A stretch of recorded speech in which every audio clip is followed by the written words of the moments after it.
దుర్గారావు గారు మీకోసం ఇంతమంది సలీం గారు మొదటి నుంచి కూడా ఎవరికి ఇబ్బంది అయినా కానీ ఆయన వెన్నంటే ఉన్నారు, ఆయన వాళ్ళ వెనుక ఉండి వాళ్ళని బయటకు వచ్చే వరకు ఫైట్ చేశారు. మీకు కూడా ఈ అంశానికి సంబంధించి కూడా ఉన్న పరిస్థితి ఏం చెప్తారు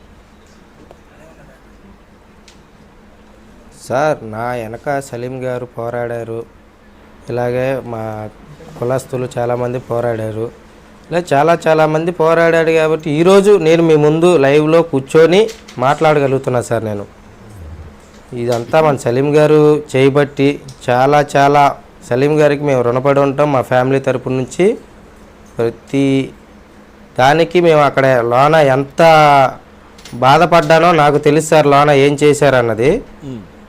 రేపు ఇదే కాదు సార్, రేపు నాకు ఖాళీ పేపర్ల మీద 7-8 సంతకాలు చేపించుకున్నారు సార్ నా మీద. ఓకే, నా డౌట్ ఏంటంటే రేపు ఈ ఖాళీ పేపర్ల మీద ఏమి రాసి నా మీద మళ్ళీ ఒక కేసు వేస్తారేమో. ఈ వ్యక్తి చేయించాడు, ఈ వ్యక్తి చేశాడు అనేది దాని మీద రాయించుకొని మీరే రాశారని కూడా చెప్పొచ్చు అంటారు మీరు? చెప్పొచ్చు కదా సార్. ఇప్పుడు నేను చేయనోనే 5 రోజులు పెట్టి తిప్పారు నన్ను, రేపు రాపీరని గ్యారెంటీ ఏంటి?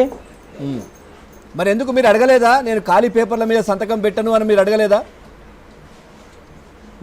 నేను అడిగాను సార్. నేను అడిగితే వాళ్ళు అంటున్నారు కొన్ని ఫార్మాలిటీ ఉంటాయి రాసుకునేవి, ఇప్పుడు నేను పంపిస్తున్నాం కదా మేము అక్కడికి వెళ్ళి స్టేషన్కి వెళ్ళి రాసుకుంటాంలే, నువ్వు పెట్టు, నీకైతే ఎటువంటి ప్రాబ్లం ఉండదు, మాది పూచి అని చెప్పారు సార్. ఇంకా ఆ నమ్మకంగా వాళ్ళు చెప్పారు కాబట్టి నేను ఖాళీ పేపర్ మీద సంతకం పెట్టాను సార్. నేను రేపు నాకన్నది భయం ఆల్రెడీ ఉంది సార్. రేపు అన్నది ఈ పేపర్ మీద వీళ్ళు ఏమి రాస్తారో తెలియదు. వీళ్ళకంతా పైన ఆర్డర్ వస్తే చాలు సార్, ఏదైనా రాసేస్తారు. అప్పుడు జనపల్లి శ్రీను సంఘటనలో కూడా ఖాళీ పేపర్ల మీద సంతకాలు పెట్టించుకున్నారా? అప్పుడు ఏదో జరిగింది కదా ఇట్లాంటిదే. 100% సార్, ఎంత కామెడీ అనేది జనపల్లి శ్రీనివాసరావు అట్లా కంప్లైంట్ రాసినప్పుడు కోడికత్తితో అఫెన్స్ అని రాయలేదు, ఎఫ్ఐఆర్ లో కూడా కోడికత్తి లేదు, కానీ కోడికత్తి వచ్చింది. ఓకే, ఇక్కడ ఏమంటారు క్యాట్ బాల్ వచ్చింది, ఎయిర్ గన్ వచ్చింది, దాని తర్వాత ఏదో గురకాలాయ్ నాకు తెలుగులో సరిగ్గా చెప్పలేదు, అది వచ్చింది కంక్రీట్ రాయ్. ఇది అంతా కుక్ స్టోరీ ఉన్నాయి. ఇక్కడ ఏం లేదు, వీళ్ళకి అడిగేటోళ్ళు లేరు. పాపం దుర్గారావు గారిని ఆ వేముల తీసేసి ఏదో గులకరాయ్ దుర్గారావు అని పెట్టే ప్రయత్నం చేశారు మళ్ళీ. అంతే దుర్గారావు గారు ఎందుకు టార్గెట్ చేశారు? మీ వడ్డెర కులస్తులు కూడా నిన్న ప్రెస్ మీట్ పెట్టి కూడా మాట్లాడారు. ఎందుకు మా బీసీలను, మా వడ్డెర కులస్తులను ఇట్లా ఇబ్బంది పెడుతున్నారు జగన్మోహన్ రెడ్డి, ఎందుకు మా పైన కక్ష కట్టారని కూడా వాళ్ళందరూ ప్రెస్ మీట్లు పెట్టారు, చాలా ఆవేదన వ్యక్తం చేశారు. ఎందుకు అంటారు? ఎందుకు మీ క్యాస్ట్ని టార్గెట్ చేసుకున్నారు?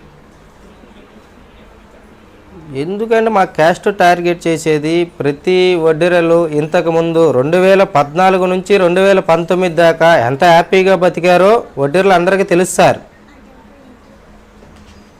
మేము వారానికి ఒకరోజు ఎప్పుడు సెలవు వచ్చిద్దా అని ఎదురు చూసేవాళ్ళం. ఈరోజు ఈ గవర్నమెంట్ వచ్చి వారంలో ఎప్పుడు పని దొరికిద్దా అని ఎదురు చూడాల్సి వచ్చింది సార్.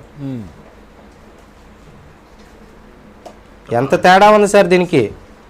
పనులు లేక రోడ్ల మీద అల్లాడిపోయి తిరుగుతుంటే మేము మాకు నచ్చిన నాయకుడిని ఎంచుకొని మాకు అన్నది బతుకు తెరువు సాధించుకోవడం కోసం మేము అలా తిరుగుతుంటే, అంటే మా బతుకులు కూడా మేము రాసుకోవడానికి వీళ్ళ పర్మిషన్లు కావాలండి సార్.